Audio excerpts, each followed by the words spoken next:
Assalamualaikum warahmatullahi wabarakatuh. Pada hari ini kita akan belajar tentang penentuan kadar protein secara kasar.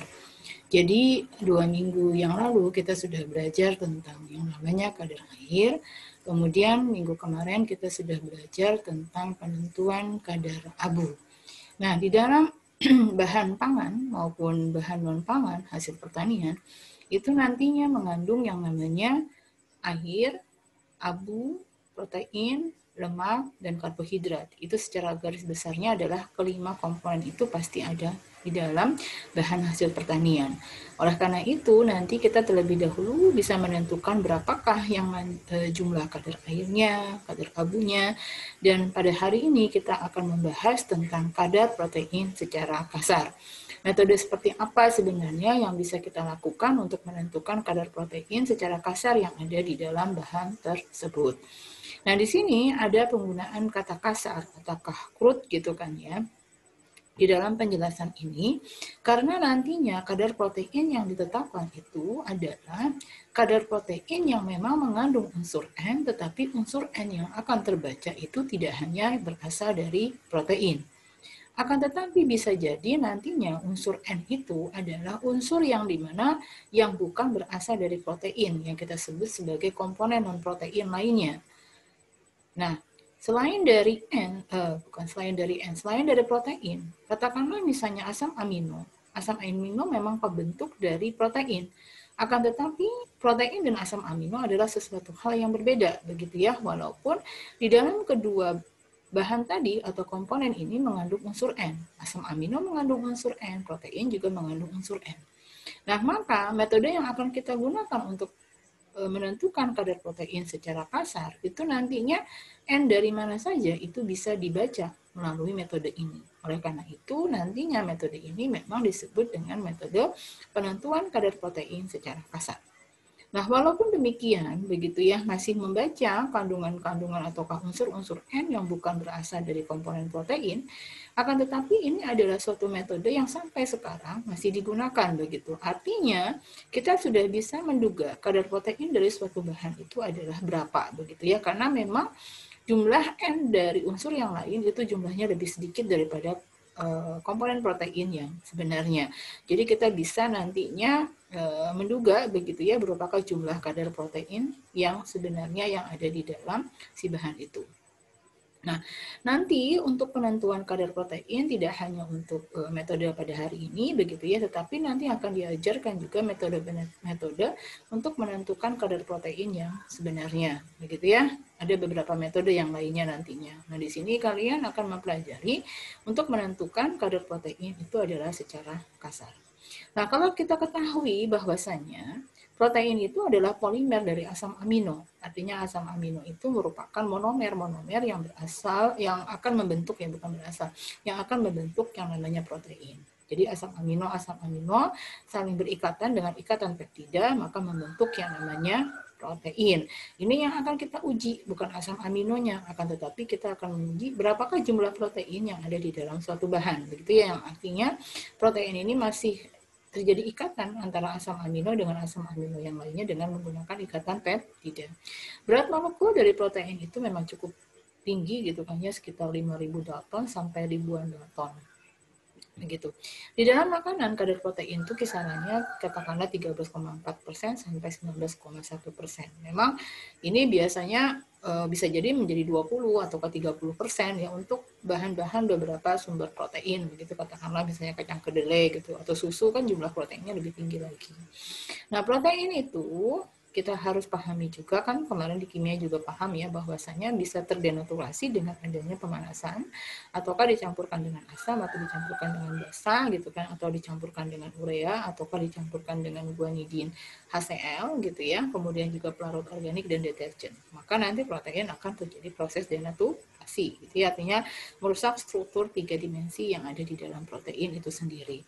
Nah, pada hari ini kita akan membahas tentang metode seperti apa untuk menentukan protein yang ada di dalam suatu bahan hasil pertanian, gitu ya. Nah, maka di sini kalian boleh mengenal dulu ada beberapa nitrogen yang bukan protein yang akan terbaca di dalam metode yang akan kita ajarkan hari ini. Yaitu katakanlah misalnya sumber nitrogen dan protein itu ada asam amino. Asam amino itu memang penyusun protein, tapi kalau misalnya dia berdiri sendiri atau lepas maka bukan protein. Kita menyebutnya adalah asam amino. Yang kedua adalah peptida. Peptida itu juga nanti ada ikatan peptida di dalamnya, tetapi rantainya lebih pendek gitu ya, biasanya 8-10 asam amino, maka kita sebut dengan peptida. Sedangkan protein itu kan rantainya bisa ratusan, ribuan begitu kan ya, asam aminonya. Dan di situ juga nanti dikategorikan bukan protein nanti. Peptida itu bukan protein, tapi dia adalah peptida.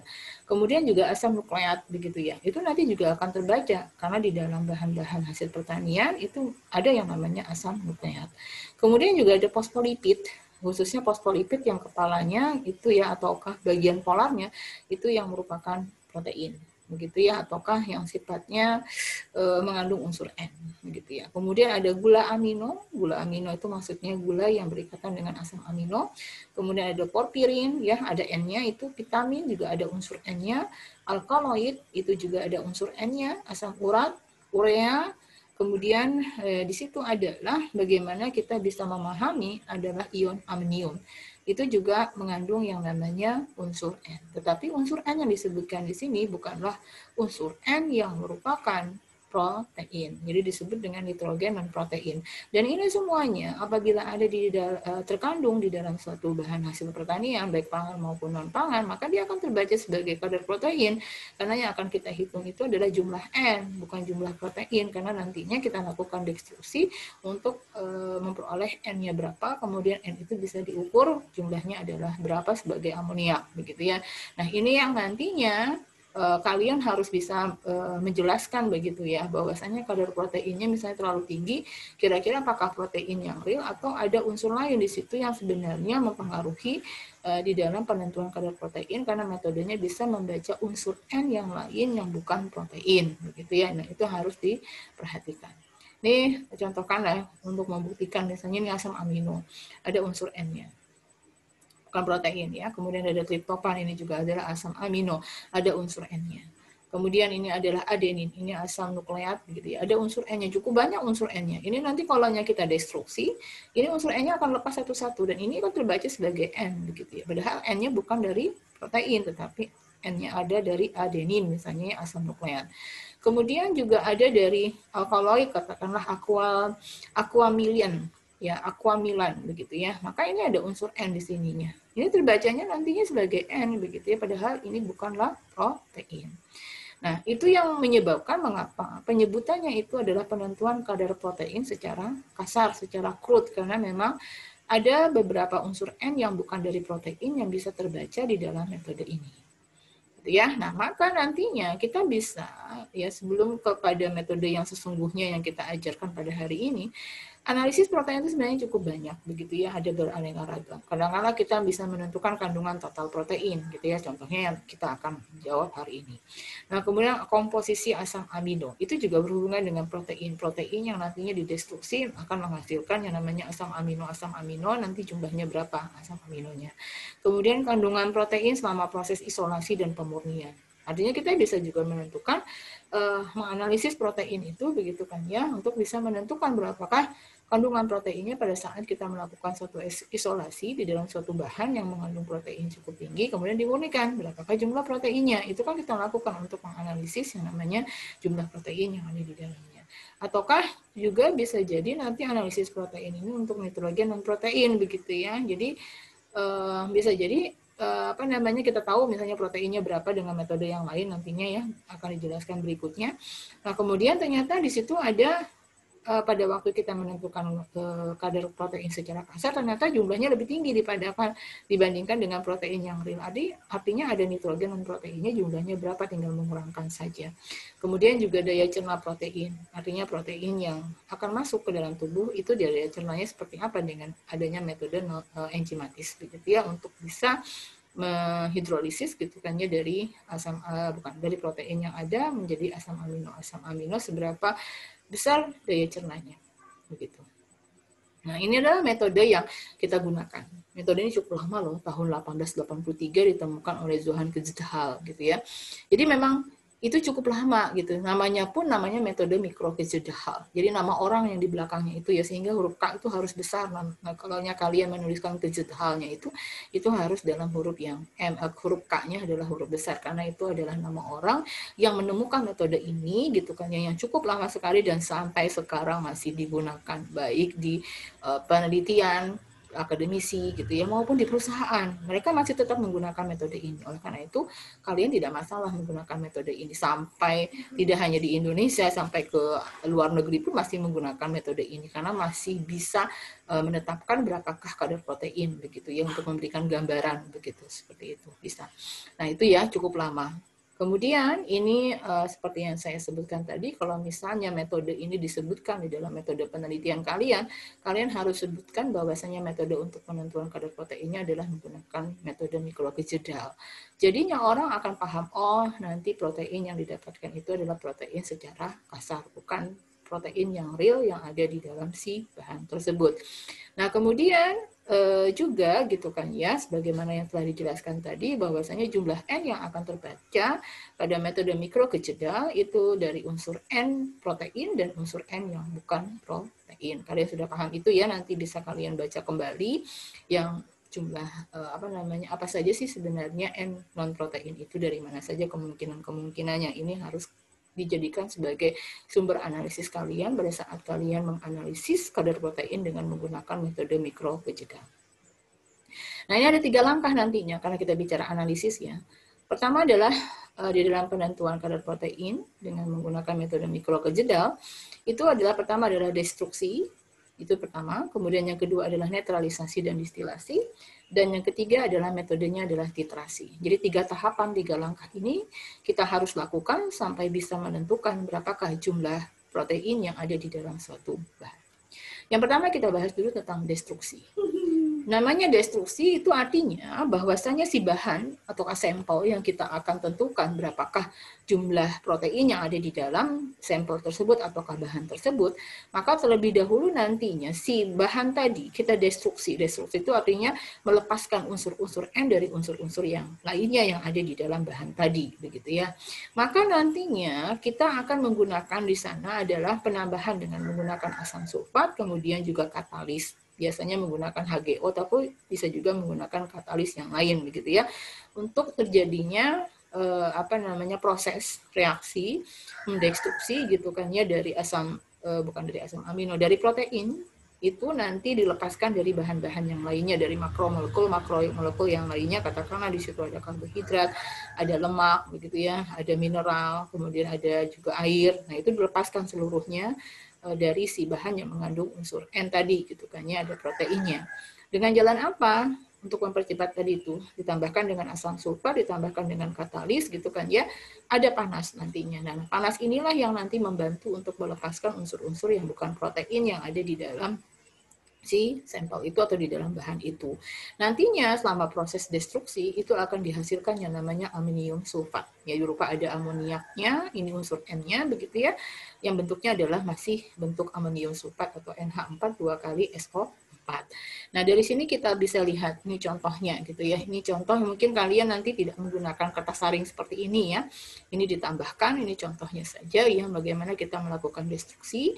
Kemudian ini adalah labu destruksi, ini memang cukup besar labu destruksinya, sekalian nanti untuk netralisasi dan distilasi begitu ya. Juga kalau di tempat kita itu nanti labu destruksinya agak kecil begitu ya, sehingga nantinya dari labu destruksi itu nanti kita pindahkan lagi untuk di tempat distilasinya begitu. Kalau ini langsung nantinya ya, jadi labu destruksi sekalian nanti untuk distilasinya tinggal disambungkan dengan pendingin baliknya.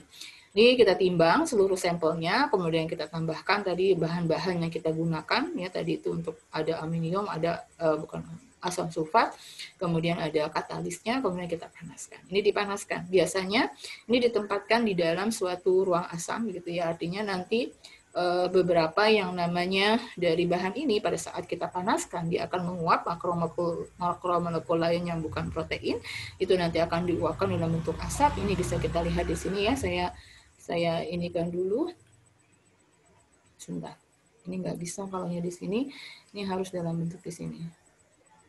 Oke, Saya jalankan dulu, mudah-mudahan kalian melihat. Nah, ini adalah salah satu teknik yang bisa kita lihat begitu ya.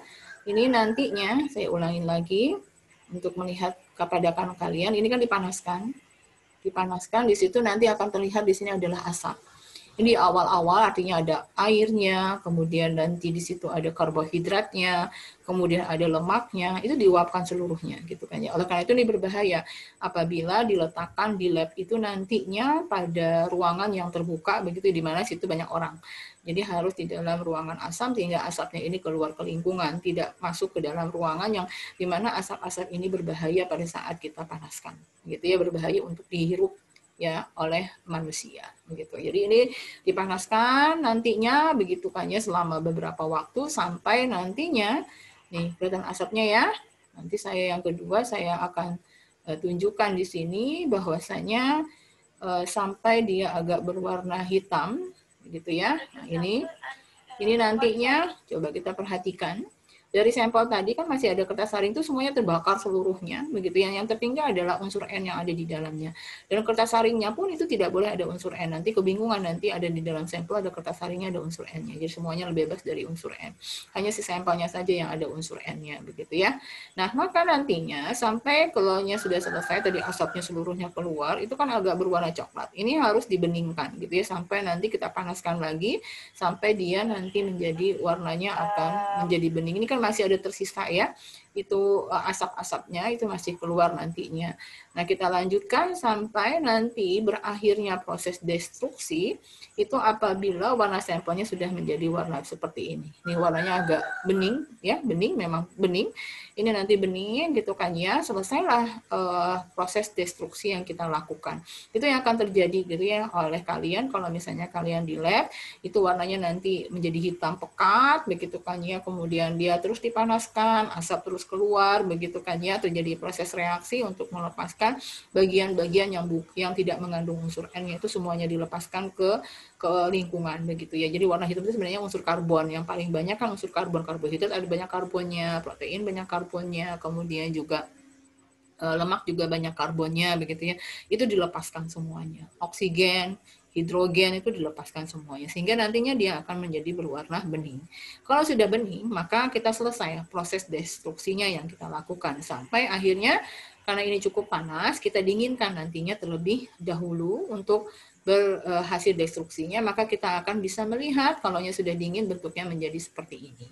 Biasanya kalau misalnya terjadi pemadatan, kita tambahkan dengan aquades dengan sedikit gitu kan ya, kita kocok sambil menunggu untuk proses selanjutnya yaitu proses distilasi. Jadi ini proses destruksi ya, untuk bisa mendestruk ya, menghancurkan komponen-komponen yang bukan unsur N begitu kan ya, yang akan dilepaskan ke lingkungan. Ini biasanya di dalam ruang asam. Ini labu destruksi sekaligus sebagai labu untuk distilasi ya. Ini cukup bagus sebenarnya alatnya. Kalau tempat kita itu labu destruksinya kecil, kemudian kita masukkan lagi ke tempat distilasinya. Oke. Selanjutnya yang kedua, langkah yang kedua setelah destruksi ya, setelah kita mendapatkan suatu sampel yang sudah bening, maka kita kan ingin menghitung berapakah jumlah N yang ada di dalam bahan itu. Maka terlebih dahulu kita lakukan proses netralisasi gitu ya, dan distilasi sekaligus. Nah, maka di sini nantinya ion amonium sulfat yang dihasilkan pada waktu kita proses destruksi itu nanti dinetralisasi dulu dengan ditambahkan dengan NaOH. NaOH ini yang digunakan biasanya NaOH sekitar 40% gitu ya. Yang mengandung di dalamnya boleh kita tambahkan dengan tiosulfat begitu kan ya. Ini adalah natrium tiosulfat. Kita tambahkan, boleh juga tidak, gitu ya, tidak masalah. Dan hasilnya nantinya setelah kita tambahkan amonium sulfat dengan NaOH yaitu basa ya, maka akan menjadi ion amoniak gitu kan ya. Jadi di sini adalah ada amoniaknya. Amoniak itu adalah hasil yang berupa uap gitu kan ya, yang nantinya ada di dalam si bahan yang mengandung unsur N tadi. Nantinya menjadi amoniak, kemudian menjadi amoniak, natrium sulfat, dan air. Gitu ya, selanjutnya seperti itu. Nah, nanti dari amoniak ini akan kita distilasikan. Distilasikan itu artinya kita reaksikan dengan menggunakan asam borat. Jadi amoniak itu diuapkan, kemudian dikondensasikan, dan dia nantinya setelah dikondensasikan kan mencair. Dia akan direaksikan dengan asam borat. Nantinya pada saat dia bereaksi dengan asam borat, begitu kan ya, maka akan dihasilkan yang namanya di situ adalah apa? amonium dan ion borat. Ion borat itu artinya ion yang kehilangan H1 begitu ya, sehingga dia bentuknya menjadi ion. Karena kan kalau asam borat yang netral gitu kan ya, itu bentuknya H3BO3. Nah, ini nantinya kita tambahkan pada saat di sini boleh menggunakan methylene blue ataukah methylene red gitu kan ya. Biasanya juga bisa methylene red ataukah phenolphthalein juga boleh. Nah, ini nanti sebagai kasusnya yang saya gunakan itu adalah PP, sehingga warnanya nantinya dari bening. Kalau misalnya ada terbentuknya ion borat begitu kan ya, dia menjadi netral, itu nanti menjadi pink, warnanya menjadi merah. Kemudian dari merah itu supaya nanti berapakah jumlah amoniaknya gitu kan ya, kita kan harus menetralkan, mengasamkan ion borat menjadi asam borat kembali. Maka warnanya akan berubah kembali menjadi warna bening ataukah warna kuning sesuai dengan warna aslinya sebelum kita lakukan proses reaksi antara amonium gitu kan ya, amoniak dengan asam boratnya. Itu warnanya apa? Nah, itu boleh menggunakan phenolphthalein. Itu warnanya pink, nanti itu contohnya dari saya. Tapi biasanya untuk di lab kita, itu biasanya kita menggunakan methylene blue. Gitu ya. Jadi warnanya nanti malah bukan menjadi merah pink, tapi asal muasalnya nanti pelarut yang si bahan hasil destruksi itu kita larutkan dengan NaOH begitu ya. Kemudian asam boratnya kita tambahkan dengan methylene blue. Sehingga nanti asam borat yang awalnya warnanya menjadi ungu kebiruan begitu ya. Nah, kemudian nantinya setelah terjadinya proses netralisasi kemudian sekaligus distilasi untuk menguapkan bagian amoniaknya begitu ya, yang dia akan berikatan dan bereaksi dengan asam borat, maka berubah menjadi warna hijau apabila memang ada unsur N. Tapi kalau tidak ada unsur N, warnanya tetap warna ungu biru begitu kan ya. Tapi karena ada unsur N, nanti warnanya berubah menjadi warna hijau. Nah, artinya ada unsur N di dalam si sampel itu begitu ya. Terjadinya proses amoniak akan bereaksi dengan asam borat menjadi amonium gitu kan ya, dan ion boratnya. Nah, itu yang terjadi proses netralisasi dan distilasi. Kita bisa lihat gambarnya di sini begitu kan ya. Contoh untuk kalian boleh melihat nih cara yang tadi ya. Ini tadi itu kan labu destruksinya, ada sampelnya, kemudian kita panaskan di sini. Ini nantinya ada yang namanya kondensor. Ini kondensor itu artinya ini diuapkan amoniaknya begitu kan ya. Nih amoniaknya menguap, kemudian karena ada kondensor maka nanti dia akan terkondensasi kembali dan di sini ditempatkan yang namanya asam borat. Dan asam borat ini bentuknya adalah nantinya dia sifatnya adalah jenuh. Asam borat jenuh. Jadi kita membuat satu larutan asam borat jenuh untuk bisa bereaksi dengan amoniak yang sudah terkondensasi, artinya mencair di sini dan akhirnya dia bereaksi dengan asam borat. Dan ujung dari pipa ataukah ini ya, ujung dari keluarnya asam borat itu harus masuk ke dalam asam boratnya. Tidak boleh dia ada di atas, karena kalau misalnya di atas nanti malah amoniaknya akan menguap ke lingkungan dan tidak bereaksi dengan asam borat. Akhirnya jumlah N yang terbaca tidak sesuai dengan apa yang ada di dalam sampel karena hilang ke lingkungan. Jadi dia harus terendam, begitu ya, ujung dari pipa ini itu harus terendam di dalam asam borat sehingga pada saat amonia itu masuk ke dalam asam borat dia langsung bereaksi dengan asam borat. Kalau kita menggunakan indikatornya methylene blue, maka dia akan berubah warna hijau kalau ada unsur N. Tapi kalau misalnya kita menggunakan indikatornya adalah methylene red ataukah menggunakan phenolphthalein gitu ya, maka nanti dia akan berubah menjadi warna pink apabila mengandung unsur N-nya. Gitu ya. Saya coba kasih gambar. Nih ya, sebentar. Kita gambarkan begini. Nah, ini ada gambarnya. Tadi kan sudah ya ditambahkan dengan NaOH, kemudian kita proses distilasi di sini, kita panaskan. Terjadi proses netralisasi sekaligus nanti distilasi di sini. Nah, maka ion boratnya masuk ke bagian sampingnya. Saya ulangin lagi ya gambarnya. Nanti dia akan masuk ke sini, dia berubah menjadi warna pink karena di sini yang digunakan itu adalah indikatornya. Indikator ini sebenarnya mudah ya. Indikator itu hanya warna saja untuk menunjukkan bahwasanya dia terjadi reaksi berubah menjadi apa, kemudian kita titrasi untuk dinetralkan berubah menjadi warna apa. Nah, ini dari apa yang kita panaskan hasil destruksi tadi ditambahkan dengan NaOH 40% begitu ya. Kita panaskan di sininya, kemudian dia akan terjadi proses penguapan kan, amoniaknya yang akan menguap. Ya, amoniaknya akan menguap, kemudian dia akan terkondensasi dengan adanya kondensor, kemudian dia akan berikatan di sini dengan asam borat jenuh. Begitu ya. Maka karena di sini adalah indikatornya PP, maka dia akan berubah menjadi P apabila nanti terbentuknya amonium dan ion borat. Sudah selesai? Kalau memang warnanya ini harus standar begitu ya, berapakah jumlah mililiternya itu harus standar untuk setiap perlakuan yang kita lakukan. Katakanlah peningkatannya dari berapa mili sampai berapa mili, artinya waktu yang digunakan untuk ada waktunya ya. Berapa lama kita melakukan distilasi itu harus sama untuk setiap sampel yang kita gunakan. Jangan sampai nanti yang satunya lama, yang satunya sebentar, kan jumlahnya berbeda di sini. Karena kita mengharapkan nanti seoptimal mungkin jumlah N yang ada di dalam sampel sini, yaitu amoniaknya semuanya sudah teruapkan. Jadi yang tersisa di sini tidak ada amoniak lagi. Gitu ya, jadi semuanya sudah teruapkan dan bereaksi dengan asam borat. Kita mengharapkan seoptimal mungkin, itu semuanya tidak ada yang tertinggal di dalam sampel. Gitu ya, jadi kita ini coba selama mungkin sebenarnya begitu ya, tapi juga tidak terlalu lama, akhirnya kan nanti terlalu banyak di sininya airnya begitu ya, sehingga nanti titrasinya juga lebih lama lagi nantinya seperti itu. Nah, ini adalah proses netralisasi dan distilasi yang terjadi di laboratorium begitu ya, sampai nanti dia warnanya menjadi pink. Nah, maka ini terbentuk sudah ion borat.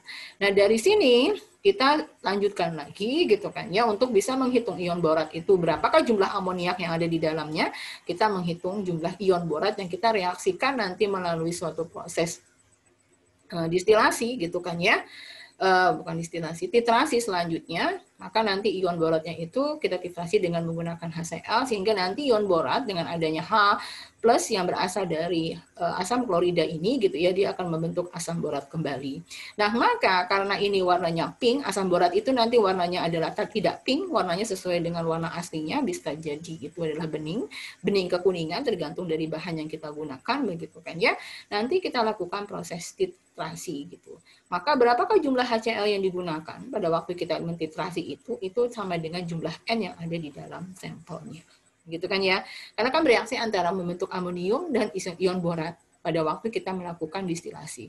Nah, maka dari situ nanti kita bisa menghitung ion borat ini, kita jadikan lagi menjadi asam borat, artinya H positif yang dia bereaksi gitu ya, H positif dari ion borat pada saat dititrasi itu, bukan, pada saat didistilasi itu bereaksi dengan amoniak menjadi amonium, itu nanti digantikan lagi dengan HCl menjadi asam borat. Itulah jumlah N yang ada di dalam sampel tersebut berapa. Gitu ya. Nah, maka warnanya menjadi seperti ini. Kita lakukan titrasi sekaligus dengan mengadukan. Ya, jangan lupa ini warna awalnya adalah seperti ini. Jadi warnanya dari pink berubah setelah kita titrasi gitu kan ya, jumlah HCl-nya berapa normalitasnya kita hitung, berapakah jumlah mililiter yang kita gunakan untuk titrasi begitu. Nah, sampai nanti warnanya menjadi bening seperti ini. Sudah selesai, kita bisa menghitung berapakah persen N yang ada di dalam sampel itu dengan rumus seperti ini. Mililiter HCl pada waktu kita melakukan jumlah HCl untuk menjadi asam borat kembali itu berapa jumlahnya. Kemudian jangan lupa mililiter blanko. Kenapa blanko itu artinya pada saat kita melakukan yang namanya ini ya, mulai dari kita melakukan destruksi, bisa jadi di sini nanti ada bahan-bahan lain yang bukan unsur N. Kita gunakan nanti blanko itu artinya melakukan suatu langkah-langkah yang sama untuk penentuan kadar protein begitu ya, tapi tanpa menambahkan si sampelnya. Jadi kita hanya menambahkan si bahan kimianya saja. Gitu ya. Kita lakukan destruksi, kemudian selesai, kemudian kita lakukan neutralisasi dan distilasi, begitu kan ya.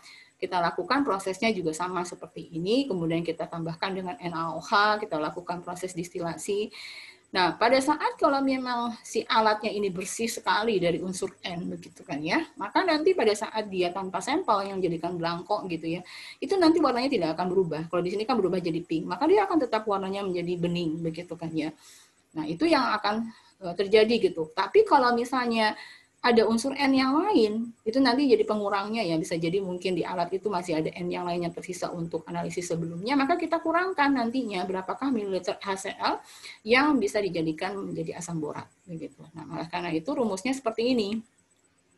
Ya, mililiter HCl dikurangi dengan mililiter blanko dikalikan dengan normalitas konsentrasi dari HCl yang kita gunakan dikalikan dengan yang namanya 14,007 di sini adalah gram per mol ya. Ini adalah berat atom dari N gitu ya, kemudian dikalikan dengan 100 karena kita bicaranya persen, ya dikalikan dengan 100% dibagikan dengan, ingat di sini yang digunakan adalah miligram sampel. Jadi sampel yang digunakan untuk proses penentuan kadar protein jangan terlalu banyak begitu kan ya, karena nantinya kita malah lebih banyak melakukan proses distilasi, kemudian lebih banyak untuk melakukan proses yang namanya titrasi begitu ya, bisa jadi nanti ada yang tertinggal. Jadi hanya miligram sampel saja yang kita gunakan begitu ya, jangan terlalu banyak sehingga kita prosesnya bisa lebih cepat untuk menentukan berapakah jumlah N yang ada di dalam si bahan itu. Nah, ini nantinya gitu kan ya, kita lihat nanti di sini jumlah N-nya ini hanya baru persen N yang bisa kita hitung begitu ya. Nah, nanti untuk menghitung berapakah kadar protein yang ada di dalam sampel itu, kita harus menggunakan rumus ini lagi. Jadi persen N yang dihasilkan itu dikalikan dengan faktor konversi. Faktor konversinya ini macam-macam. Kita lihat di sini, ada yang namanya faktor konversinya itu bisa dengan apabila dia berupa sirup, biji-bijian, ragi, makanan ternak, buah-buahan, teh, malt, itu gandum ya, anggur, tepung jagung, itu biasanya faktor konversinya adalah 6,25 begitu ya. Kemudian beras itu adalah 5,95, roti, gandum, makaroni, bakmi itu adalah 5,7 sebagai faktor konversinya. Kacang tanah itu 5,46, kedelai itu adalah 5,71, kemudian kenari itu adalah 5,18, susu dan produk-produk yang lainnya itu adalah 6,38. Nanti kalian yang mana yang paling mendekati terhadap bahan kalian gitu kan ya untuk menentukan faktor konversi ini. Begitu ya, jadi yang paling mendekati. Memang tidak seluruhnya ada tabelnya untuk faktor konversi ini. Begitu ya, bisa menggunakannya 6,25, bisa menggunakan 5,7, tergantung kalian sebagai peneliti nanti yang paling mendekati si bahan ini dia faktor konversinya adalah berapa. Begitu ya, nanti juga kalian boleh mencoba nanti kalau bahannya ini yang mana yang menjadi faktor konversinya berdasarkan tabel ini. Begitu ya. Nah, baru nantinya kalian bisa menentukan kadar protein dengan menghitung berapakah persen N dikalikan dengan faktor konversinya. Maka itu adalah sebagai kadar proteinnya. Begitu ya. Bisa ya menghitungnya ya. Dari melakukannya, kita kan di sini belajar analisis ya. Ini adalah memang kita tidak di lab, tetapi paling tidak kalian punya gambaran begitu ya. Untuk menentukan kadar protein dengan menggunakan metode mikrokejeda adalah metodenya adalah seperti ini. Kita bisa melakukannya di lab kita, begitu kan ya. Tetapi ini karena pandemi gitu kan ya, maka kita tidak bisa melakukannya secara offline gitu ya, langsung di laboratorium. Tetapi pada intinya kalian bisa mengerti prinsipnya adalah sederhana saja untuk menentukan kadar protein dan bisa melakukan perhitungan. Nah, ini beberapa keuntungan kita menggunakan metode mikrokejeda. Yang pasti adalah dapat digunakan untuk semua jenis bahan, apa saja yang mengandung unsur N gitu ya, untuk menentukan kadar proteinnya. Relatif mudah, ya mudah, tidak terlalu sulit begitu ya. Kemudian tidak mahal, iya. Relatif ya tidak mahalnya, tapi memang tidak mahal dibandingkan nanti kalian menentukan kadar protein dengan metode yang lain. Akurat untuk pengukuran kadar protein secara kasar. Iya, akurat. Begitu ya. Jadi kita masih sampai saat ini masih menggunakan metode mikrokejeda ya. Bukan ini saja tetapi di mana-mana orang menggunakan mikrokejeda. Kerugiannya pengukuran total hanya melakukan pengukuran total nitrogen tidak hanya dari protein saja. Itu adalah kerugiannya atau kekurangannya gitu ya. Kemudian yang kedua perlu waktu yang agak lama. Kan bisa melalui destruksi, distilasi gitu kan ya, kemudian juga titrasi. Itu memang juga cukup lama. Dan nantinya menggunakan reaksi yang sifatnya korosif, asam sulfat, kemudian kalium sulfat begitu kan ya. Kemudian juga nanti kalian menggunakan HGO. Kemudian kalian nanti menggunakan di dalam pemanas gitu kan ya, yang ruang asam itu kan memang sifatnya dia reaksi-reaksi yang digunakan memang sifatnya adalah korosif. Nah, itu yang bisa saya sampaikan tentang penentuan kadar protein secara kasar. Terima kasih. Assalamualaikum warahmatullahi wabarakatuh.